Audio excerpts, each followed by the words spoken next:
Shalom, saudara dan saudari yang terkasih dalam Tuhan kita Yesus Kristus. Marilah kita luangkan waktu beberapa menit untuk berkencan dengan Tuhan saat ini, agar dari hari ke hari kita semakin dekat dengan Tuhan, sehingga hidup kita semakin diberkati dan menjadi berkat. Pembacaan dari kitab Pengkhotbah bab 3 ayat 1. Untuk segala sesuatu ada masanya, untuk apapun di bawah langit ada waktunya. Demikianlah sabda Tuhan, syukur kepada Allah. Saudara dan saudari yang terkasih dalam Tuhan kita Yesus Kristus, waktu adalah sesuatu yang sangat berharga, namun seringkali disia-siakan oleh banyak orang. Orang yang menghargai waktu akan mengisi hari-harinya dengan hal-hal yang berguna dan membangun, tetapi orang yang tidak menghargai waktu akan membiarkan hari-harinya berlalu tanpa peduli apakah yang ia telah kerjakan hari itu sia-sia atau berguna. Saudara dan saudari yang terkasih dalam Tuhan kita Yesus Kristus, pengkhotbah berkata bahwa untuk segala sesuatunya di muka bumi ini ada waktunya. Untuk segala sesuatu ada masanya, untuk apapun di bawah langit ada waktunya.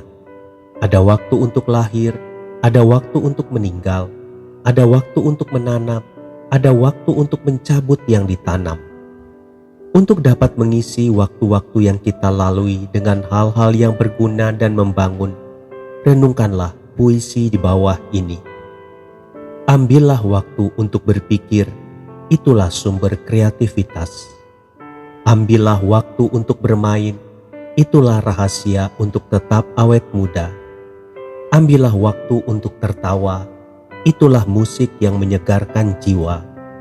Ambillah waktu untuk membaca, itulah sumber hikmat. Ambillah waktu untuk berteman, itulah jalan menuju kebahagiaan. Ambillah waktu untuk mencintai dan dicintai, itulah anugerah terbesar. Ambillah waktu untuk tidur, itu akan memulihkan stamina tubuh. Ambillah waktu untuk berdiam diri, itulah saat untuk mengoreksi diri. Ambillah waktu untuk membaca firman Tuhan, itulah saat untuk memperkuat iman. Ambillah waktu untuk berdoa, itulah saat untuk mencari wajah Tuhan. Saudara dan saudari yang terkasih dalam Tuhan kita Yesus Kristus, setiap orang yang ingin berhasil di dalam hidupnya harus belajar menata waktunya dengan baik. Seorang pengkhotbah yang baik harus mengambil waktu khusus untuk mempersiapkan khotbahnya. Ia harus berdoa untuk topik khotbah yang akan dibawakannya. Dia harus membaca firman Tuhan berulang-ulang dan membaca buku tafsiran. Ia harus mencari ilustrasi atau humor yang akan mewarnai khotbahnya. Seorang pelajar haruslah mengambil waktu untuk belajar. Ia harus mengulang apa yang sudah diajarkan gurunya sehingga mendapatkan nilai yang baik dalam ujian. Seorang guru yang baik harus mengambil waktu untuk mempersiapkan materi pelajaran yang akan diajarkannya supaya para murid menerima pelajaran yang bermutu. Seorang olahragawan harus mengambil waktu untuk berlatih. Ia mengatur jadwal latihannya, terutama menjelang hari pertandingan. Seorang ibu yang bijak mengambil waktu untuk mempersiapkan makanan sehat dan keperluan keluarganya setiap hari. Sudahkah Anda menata waktu hari ini dengan baik? Tuhan Yesus memberkati.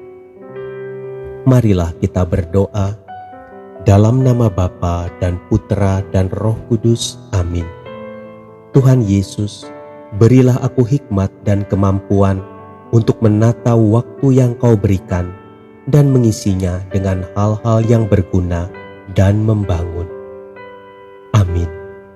Dalam nama Bapa dan Putra dan Roh Kudus. Amin.